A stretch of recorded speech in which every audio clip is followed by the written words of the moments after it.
Salam alaikum. Donc, on va continuer avec le mode déconnecté. Donc, nous avons vu en détail le mode connecté. Nous avons vu que ça demande beaucoup de programmation, beaucoup de lignes. Ça demande à ce que l'application soit en permanence connectée avec la machine. Là, on va essayer de voir ce que propose, ce que propose Ado.NET pour le mode déconnecté. D'accord? Dans ce mode, on a trois objets qui sont essentiels. On a l'objet XYZ connection, c'est-à-dire c'est toujours obligatoire, il faut un objet de connexion qui sera utilisé implicitement via les autres objets, mais qui reste essentiel, même si le développeur ne l'utilise pas directement. On a l'objet data XYZ data adapter pour l'adaptation. C'est à travers cet objet que sera spécifiée la commande select, implicitement sous forme de l'objet XYZ commande. Et bien sûr, on aura besoin d'un objet où stocker les données, c'est l'objet dataset. C'est l'objet qui va contenir des enregistrements résultant de la requête select et qui sera considéré comme base de données locale en mémoire sur la machine où tourne l'application. Donc, l'objet d'adaptation ou bien l'adaptateur XYZ data adapter joue le rôle d'une interface entre la base de données et l'objet dataset. Dans le sens base de données dataset, le XYZ data adapter, c'est-à-dire l'objet d'adaptation, est utilisé pour remplir l'objet dataset par les enregistrements qui résultent de la requête select. L'objet d'adaptation XYZ, toujours XYZ pour dire que c'est OLEDB, c'est Oracle, ainsi de suite. D'accord? Cet objet sert à mettre à jour les données à partir de la dataset vers la base de données. Donc, c'est une interface qui permet de récupérer les données de la base de données vers le dataset et de faire les modifications sur la base de données, c'est-à-dire à partir des données modifiées sur le dataset.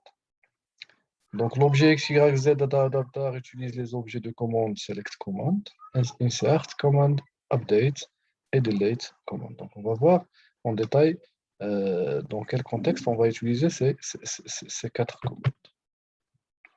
Donc, pour l'objet SQL Data Adapter, là, on va parler de l'objet dédié pour le système de gestion de base de données SQL Server. Ça reste que ça marche pour l'ensemble des XYZ Data Adapter.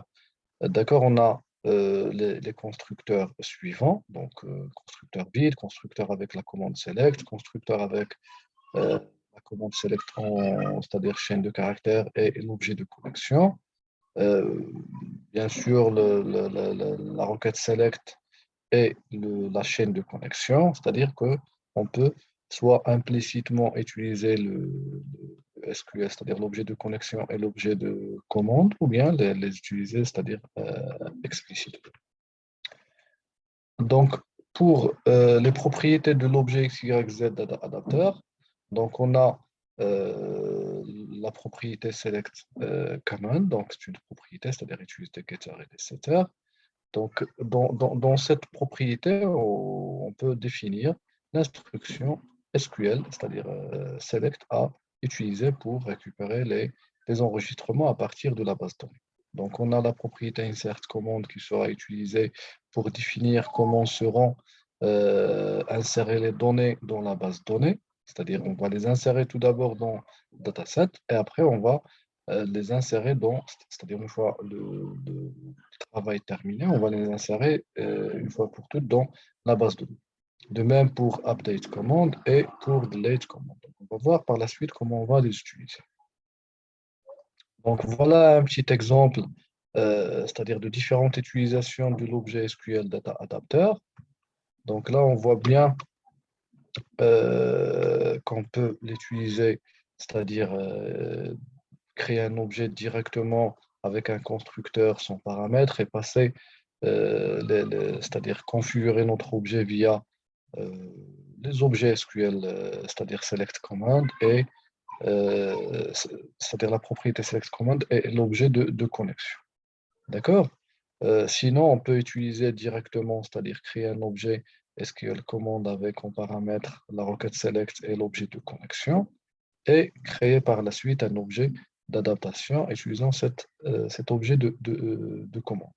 Sinon, on peut directement créer notre objet d'adaptation, c'est-à-dire data adapter, en lui passant directement la requête select et l'objet de connexion.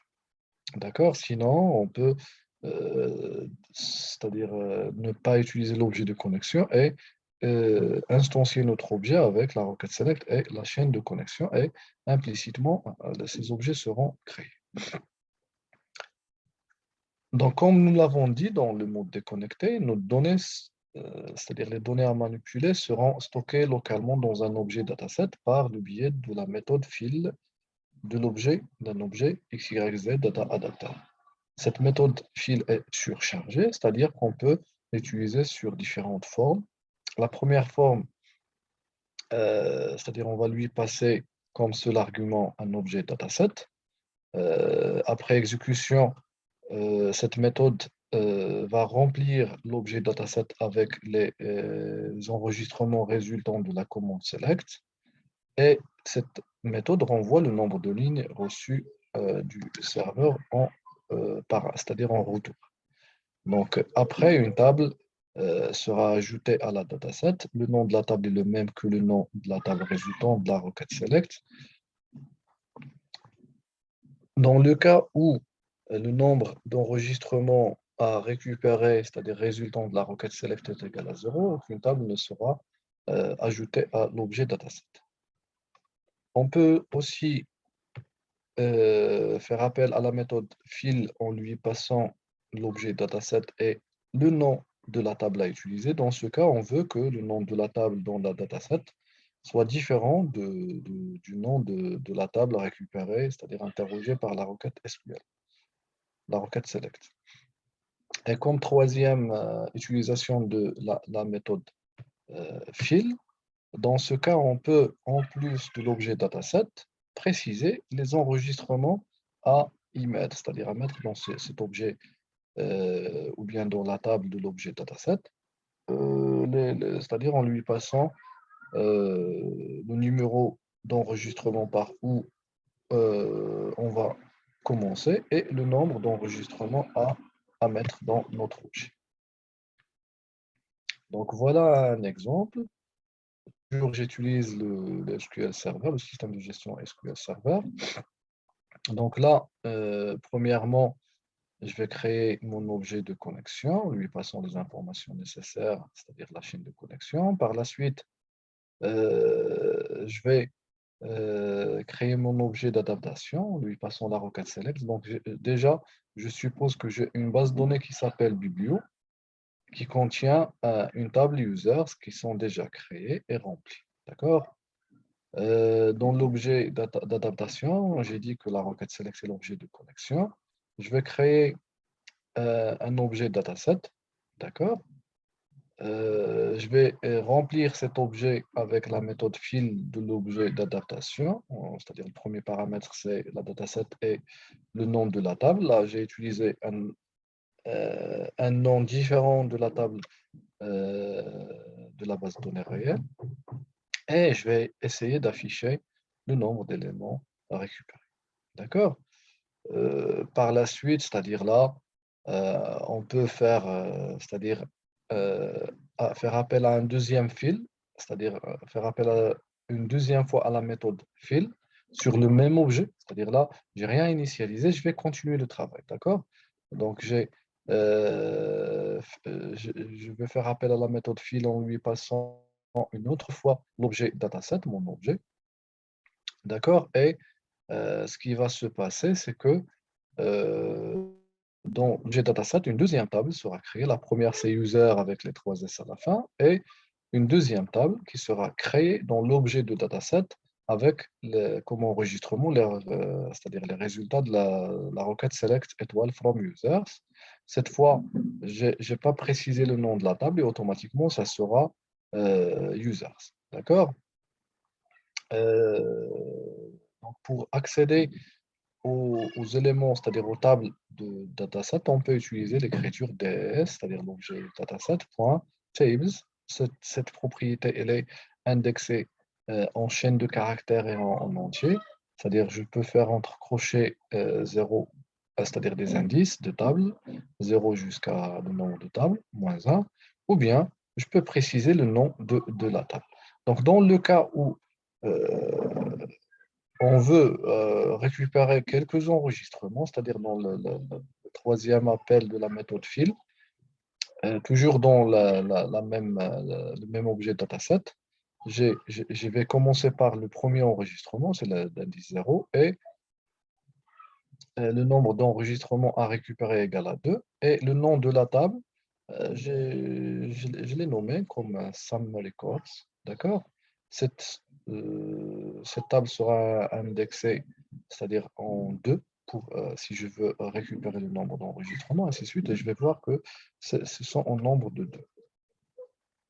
Donc là, on va entrer en détail sur nos objets manipulés. Donc, on va commencer par l'objet dataset.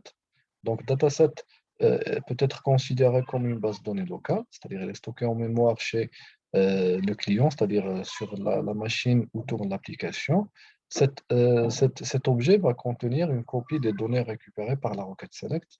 Cet objet peut être étendu à plusieurs tables, c'est-à-dire il peut contenir autant de tables que nécessaire, je pense jusqu'à une limite de 16, et qui peuvent être reliées entre elles, c'est-à-dire on peut c'est-à-dire utiliser les relations relationnelles. Il est à noter que l'objet dataset est proprement déconnecté, c'est-à-dire on l'utilise pas, on ne peut pas l'utiliser et on ne doit pas l'utiliser dans le mode connecté où on manipule directement les données sur la base de données. Donc là, on va manipuler les données sur la dataset et après, par la suite, on va essayer de mettre à jour les données sur la base de données. Donc, manipuler les données du dataset sans faire appel à une source de données. Un objet dataset peut également être créé à partir d'un fichier XML. Donc, on a des méthodes XML dans les XML du dataset. Donc, pour les constructeurs, on a deux constructeurs, soit un constructeur vide ou bien un constructeur en lui passant le nom de la dataset. Donc, pour les propriétés, ce sont presque les mêmes propriétés qu'on trouve dans une base de données, dans un système de gestion de base de données relationnelle, à savoir par exemple case sensitive, c'est-à-dire une booléenne true ou false pour indiquer si les comparaisons sur chaîne doivent être effectuées en prenant en compte les majuscules et minuscules. Enforce constraint, c'est-à-dire pour forcer à ce que les contraintes d'intégrité doivent être prises en compte lors d'une mise à jour, c'est-à-dire les DB nuls, je sais pas, le unique, ainsi de suite, d'accord? Relations, c'est-à-dire c'est une data relation collection pour c'est-à-dire les collections des relations entre les tables de la dataset. Et bien sûr, la propriété tables, qui est de type data table collection pour la collection des tables, c'est-à-dire qu'on suppose que dans une dataset, on aura plusieurs tables. Donc là, on va s'intéresser plus sur la propriété table. Donc la propriété table, comme j'ai dit, donc un objet dataset peut contenir une ou plusieurs tables. Ces tables sont stockées dans des objets data table qui, à leur tour, contiennent des objets data column et data row, comme c'est montré sur la figure en dessous. Tout ce que vous connaissez concernant les tables des bases de données relationnelles s'applique aux objets data table, puisqu'il s'agit, c'est-à-dire de tables en mémoire qui doivent représenter les fonctionnalités semblables à une table dans un système de gestion de bases de données relationnelles. Ainsi, la propriété table donne accès aux différentes tables du dataset. Cet objet, comme on l'a déjà vu, il est indexé en entier et en chaîne de caractères. En entier, c'est numéro d'ordre de la table. On commence toujours par 0. Et, ou bien en chaîne de caractères, le nom de la table. Chacune des tables d'une dataset est un objet data table. Donc, pour un objet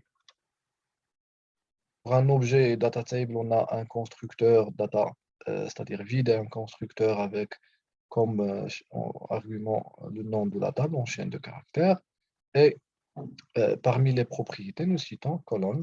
C'est une propriété de type data column collection qui contient les informations sur une colonne de la table. C'est indexé en entier en chaîne de caractères. Et rows, donc data row collection, donne accès au contenu des différentes lignes de la table résultant de la sélection. Et on a la propriété primary key de type data, c'est-à-dire un tableau de data de colonnes qui indique, c'est-à-dire les colonnes qui spécifient la clé primaire. L'objet data column est utilisé lui aussi pour manipuler les colonnes, donc comme son nom l'indique, de la table. Aussi, il est proposé avec deux constructeurs, avec trois constructeurs plutôt. Donc, on a sans argument, avec un seul argument, c'est le nom de la colonne, bien l'attribut, et avec en plus le type, c'est-à-dire le nom du champ, bien de la colonne et le type sans type. Parmi les propriétés, donc, default value, c'est-à-dire un objet où on précise la valeur par défaut. Si on veut autoriser les valeurs nulles, donc allow db nul, c'est une booléenne. Auto-incrémente, c'est une booléenne pour préciser si la colonne est auto-incrémentable ou non. Unique, read-only. Expression, si cette colonne sera associée à une colonne agrégat dans le cas où c'est-à-dire elle sera le résultat d'une opération sur un ensemble de colonnes, c'est-à-dire par exemple si on veut qu'une colonne soit la concaténation. Par exemple, entre deux champs prénom et nom, on va écrire expression égale le prénom est concaténé plus avec le nom. Donc, il faut bien comprendre que l'objet data column fournit des informations sur une colonne, comme on a vu, le nom, le type, les contraintes, ainsi de suite, sur la colonne, mais pas sur son contenu. Pour les contenus, il faut passer par l'objet data value qui correspond au contenu d'une ligne de la table. Cet objet, il est indexé sur un numéro de ligne, c'est-à-dire on va utiliser l'objet dataset.tables entre crochets la table en relation, c'est-à-dire l'indice ou bien le nom, point rows et entre crochets l'indice c'est-à-dire l'indice de l'enregistrement, tout simplement. Donc, comme un exemple, nous allons interroger une base de données SQL Server qui est nommée Biblio, contenant une table users. Donc, les colonnes ou bien les attributs sont ID, int, primary key, le nom, varchar20, donc login varchar20, ainsi de suite. Donc là, les étapes à suivre, c'est tout simplement créer un objet de connexion, créer un objet d'adaptation, comme avec l'argument, la requête select et l'objet de connexion, créer un objet dataset et le remplir par la méthode fill de l'objet SQL Data Adapter, utiliser la propriété colonne qui est de type data colonne pour afficher à la console le nom des attributs, utiliser la propriété rows qui est de type data row pour, si on veut, afficher les enregistres. Donc, voilà notre exemple. Donc, on va utiliser un projet de type console, c'est-à-dire c'est pour un premier test. Donc là, comme j'ai dit, on va créer un objet de connexion. On va lui passer la chaîne de connexion. On va par la suite créer un objet d'adaptation, lui passant comme argument la requête select. J'ai dit qu'on suppose que nous avons une base de données qui s'appelle Biblio dans un système de gestion base de données SQL Server, ou bien SQL Express, et nous avons une table qui s'appelle users. Donc là, on va déclarer un objet dataset et on va le remplir avec la méthode, bien remplir l'objet dataset avec la méthode fill en lui passant la dataset, l'objet dataset et en précisant le nom de notre table. Donc, puisque c'est un projet de type console, on va essayer de faire les choses à la main. Donc, premièrement, on va essayer d'afficher les noms des colonnes sur la console. Donc, pour le faire, on va boucler sur le nombre de colonnes qu'on a.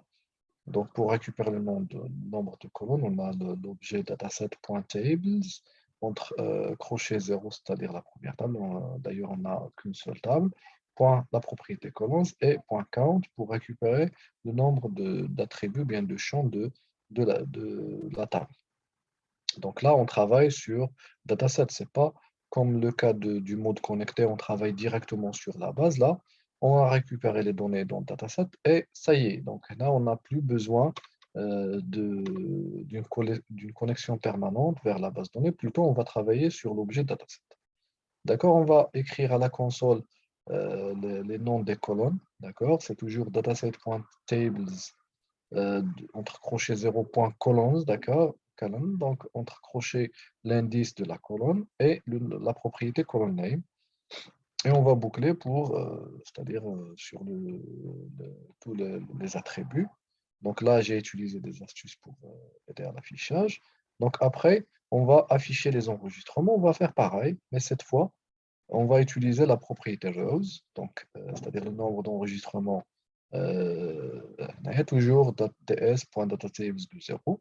Et c'est-à-dire pour chaque enregistrement, on va boucler pour récupérer les éléments, c'est-à-dire les éléments relatifs à chaque champ.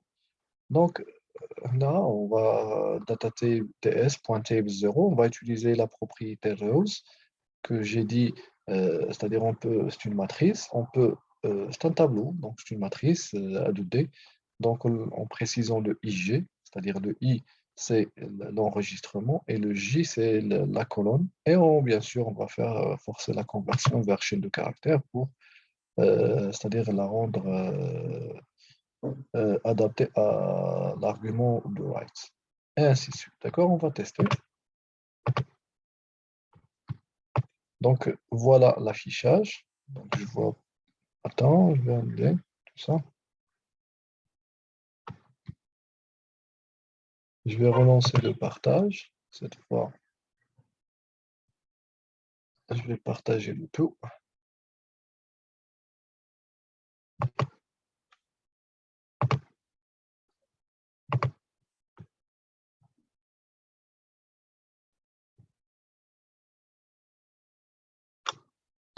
Donc, voilà le résultat. Donc, la première boucle ici, c'est pour afficher les noms des colonnes. D'accord? Et la deuxième boucle, c'est-à-dire la deuxième boucle data, c'est pour, donc on a une boucle imbriquée pour afficher pour chaque enregistrement les informations relatives à chaque colonne. D'accord? J'espère que c'est clair. Donc, je vais retourner vers les slides pour continuer. Donc, voilà le code. C'est le même, presque. D'accord, là, jusqu'ici, nous avons rempli l'objet dataset par les données de la base. Aussi, nous avons affiché ces données. Par la suite, nous allons voir comment on peut manipuler les données du dataset et les mettre à jour, c'est-à-dire au niveau de la base de données. D'accord? On va utiliser toujours la même base de données, la même table, ainsi de suite, et on va utiliser, c'est-à-dire on va remplir notre objet dataset par la méthode fill. Donc, pour la modification, donc, on suppose que nous avons récupéré les données dans l'objet dataset.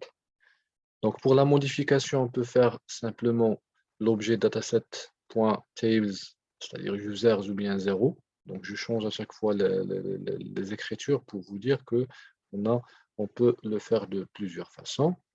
Donc, .rows, et on va préciser, c'est-à-dire l'élément qu'on veut, c'est-à-dire la cellule qu'on veut modifier. Donc, on a le troisième enregistrement, c'est-à-dire l'indice 2, et bien sûr le champ nom, je vais le modifier à alias. Si je veux supprimer l'enregistrement 3, donc ds.tables.rows, entre crochets 2, et je vais faire appel à la méthode delete.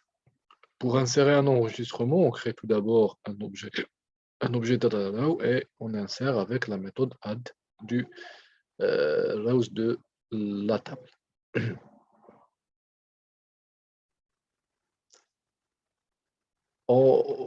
Si on veut connaître, c'est-à-dire on a effectué quelques modifications, on n'est pas sûr de est-ce qu'on a fait une modification ou bien une suppression ou bien un ajout.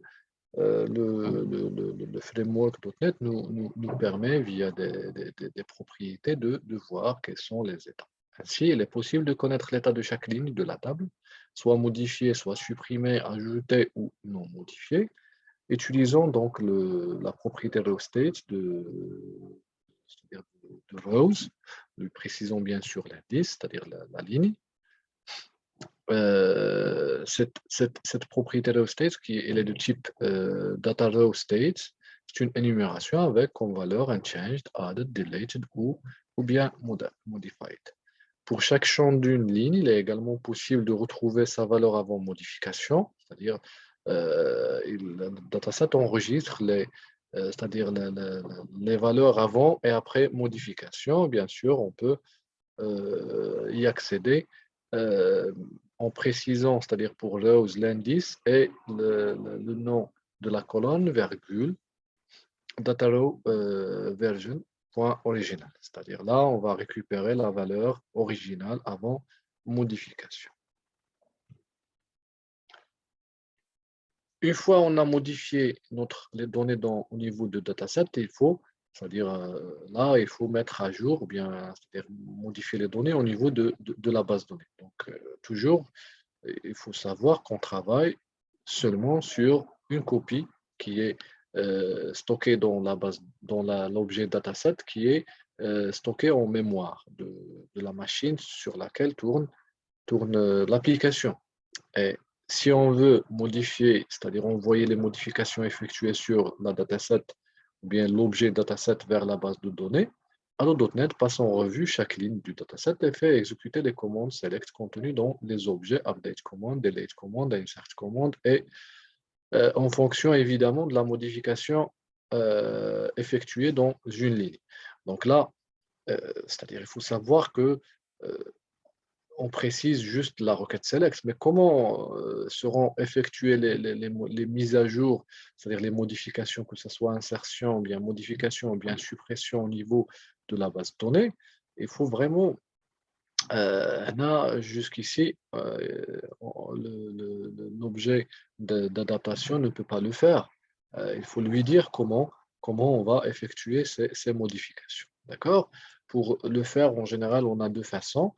C'est-à-dire il faut créer ces commandes, update, delete et insert command de l'objet d'adaptation. Et on a deux façons de le faire, soit automatique, on suppose que la table a une clé primaire ou bien manuelle. Donc là, on va s'intéresser sur le cas automatique. Donc ainsi, pour les commandes automatiques, nous allons utiliser un objet de type SQL Command Builder, c'est-à-dire un constructeur de requêtes de commandes SQL, en lui passant en argument l'objet XYZ Data Adapter. D'accord, donc SQL CB, c'est un objet de type SQL Command Builder, et en argument, c'est notre objet d'adaptation. Et par la suite, on va récupérer pour chaque type de modification la commande relative, ainsi pour l'insertion. On va lier la requête c'est-à-dire de mise à jour au niveau de la base de données avec la méthode de l'objet de construction de commande, c'est-à-dire SQL Command Builder, et bien sûr, en lui précisant quelle commande. Donc pour l'insertion, c'est get insert command. Pour la suppression, c'est get delete command. Et pour la mise à jour, c'est get update command. D'accord? Et une fois on lit, c'est-à-dire on fait le lien entre l'update command de l'objet d'adaptation avec la requête, c'est-à-dire avec la requête select en relation, comme on a dit, soit pour l'insertion, c'est get insert command, et ainsi de suite, on va faire appel à la méthode update de l'objet d'adaptation et en lui passant la table, c'est-à-dire la table c'est-à-dire en relation, la table qu'on veut modifier au niveau de notre base de données. Donc là, on va passer un petit exemple. Là, on va essayer je vais essayer de vous présenter une application graphique qui permet d'afficher les données dans un contrôle data grid view. On va supprimer un enregistrement, on va ajouter un enregistrement et on va modifier un enregistrement.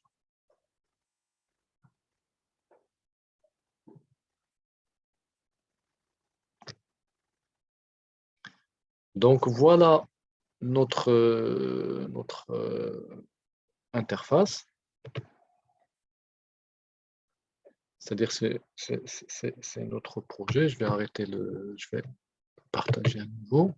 Partager tout l'écran. Donc là, c'est le projet, d'accord, pour l'application en relation.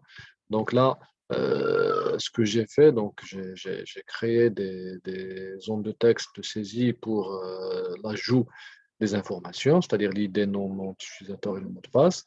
Un objet data grid view qui va contenir nos données, les afficher sur notre application à partir de notre dataset.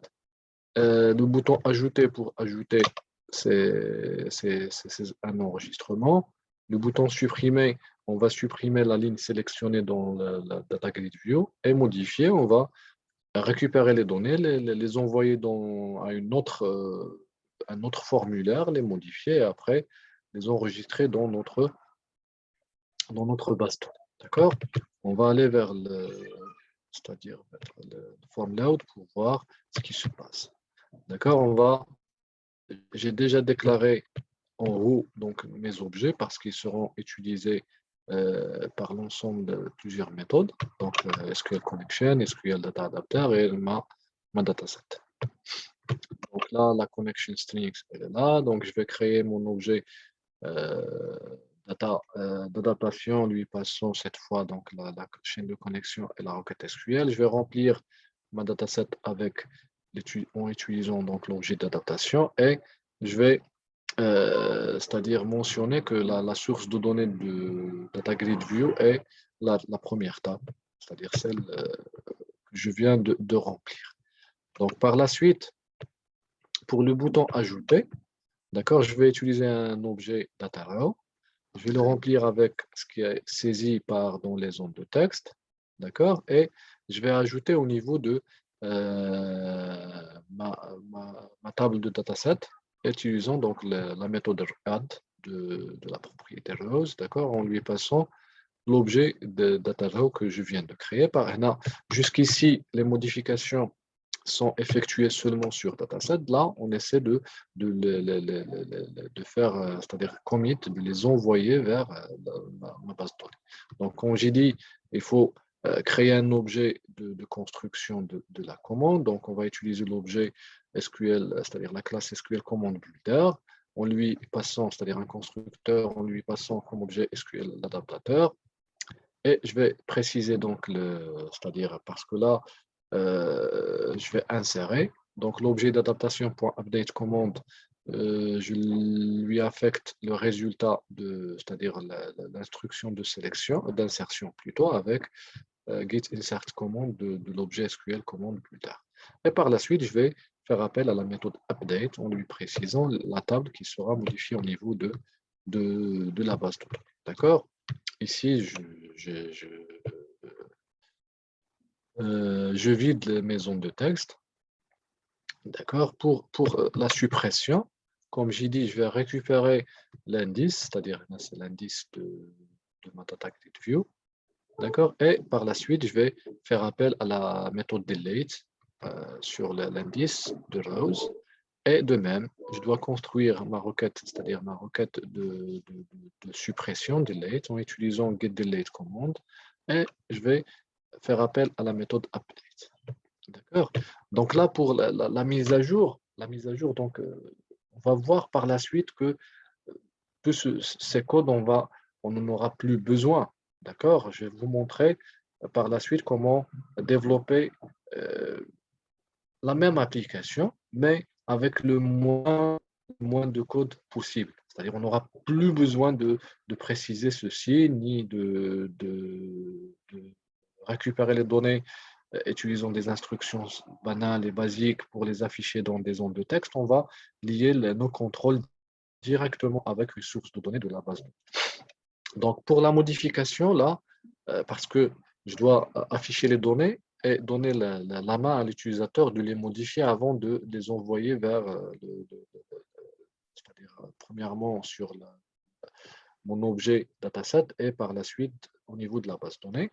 Donc je vais utiliser un deuxième formulaire où je vais lui passer, c'est-à-dire c'est le formulaire, je l'ai nommé form update, c'est celui-là.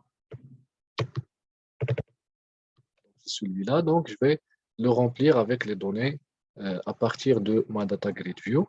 Donc, premièrement, je vais toujours construire mon objet.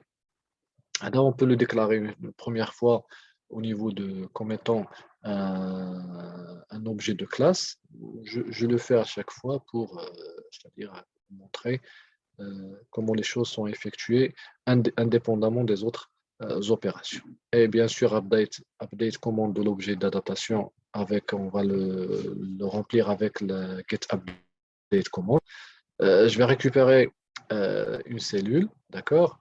Parce que je vais sélectionner la cellule, l'enregistrement, et je vais cliquer sur le bouton modifier et je dois récupérer les données de l'enregistrement. Donc là, c'est pour faciliter et j'ai construit, c'est-à-dire dans mon deuxième formulaire, j'ai modifié le constructeur qui est par défaut vide en lui passant les informations. Parmi les informations, je vais passer donc le data adapter et ma dataset, d'accord, pour effectuer directement la modification au niveau de ce formulaire. Donc, je vais remplir les données, d'accord, et par la suite, les modifications avec un bouton, je vais les mettre dans ma dataset. Je vais modifier chaque champ indépendamment et par la suite, je vais exécuter directement update. D'accord? Je lance l'application pour voir.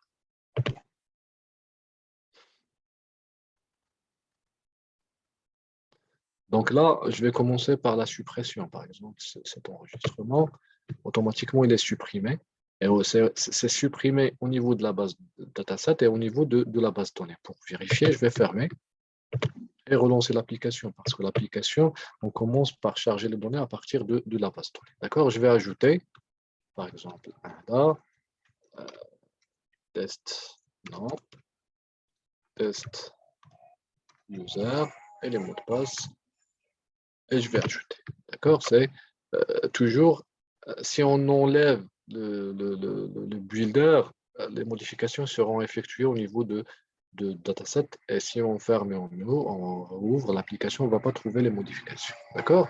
Là, on fait les choses, c'est-à-dire les modifications au niveau dataset et à la fois au niveau de la base. D'accord? Je vais essayer de cet enregistrement, le modifier. Donc voilà, je vais modifier user test use, d'accord, minuscule, c'est pas test 1, c'est nom utilisateur, je vais modifier et automatiquement, voilà les modifications pour s'assurer, on lance une autre fois. D'accord, voilà les modifications. Donc là, c'est un exemple, donc là, une interface graphique un peu où il y a beaucoup de code, beaucoup de manipulation, et on se demande, c'est-à-dire qu'est-ce que ça rapporte, qu'est-ce que apporte l'Ado.NET. Donc l'Ado.NET, on va voir que par la suite, il apporte beaucoup de choses. C'est que on va créer la même application, mais avec le moindre, c'est-à-dire le moindre code.